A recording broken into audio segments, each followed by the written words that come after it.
শীত আইছে কদু চ্যাং মাছ দিয়ে রানমু না, হেডা কি হইতে পারে? মনুরা কয়েন চ্যাং মাছ দিয়ে বেল ফুই ফুই কদু রান্দে খাওয়াটার যে মজা, কত শীতকালে হ্যাঁ যারা না খাইছে এরা বুঝবে না।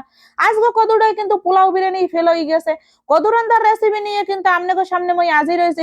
সবকিছু কিন্তু মই গুছ করে নিছি। এখন কদু রান্দার লগে প্রথমে তেল দিছি, হেই পরে একটু পেঁয়াজ দিছি, হেই পরে একটু রসুন বাটা আর পেঁয়াজ বাটা দিছি, হেই পর হলুদের গুঁড়ি মরিচের গুঁড়ি দিয়ে সুন্দর করে লাড়িয়ে চাড়িয়ে একটু পানি দিয়ে দিছি।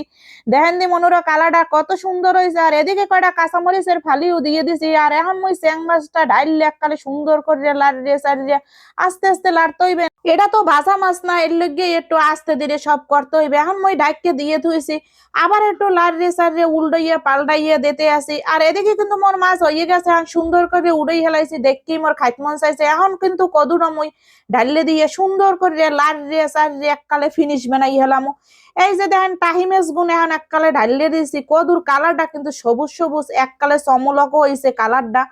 আর এদিকে কিন্তু মোর কদু রান্দা প্রায় ধার ধার হয়ে গেছে। এখন কিন্তু কয়টা আস্তা কাঁচামরিচ দিয়ে দিছি, সুন্দর করে লাড়িয়ে চাড়িয়ে এখন আবার একটু ধনিয়া পাতাও দিয়ে দিছি ভালো ফ্লেভার আওয়ার লগে।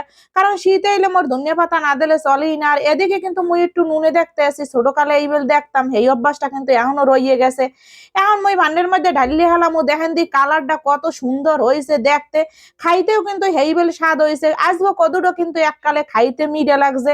মোর ভিডিওটা যদি আপনাকে ভালো লাগে থাকে অবশ্যই লাইক কমেন্ট শেয়ার করবেন। আল্লাহ হাফেজ।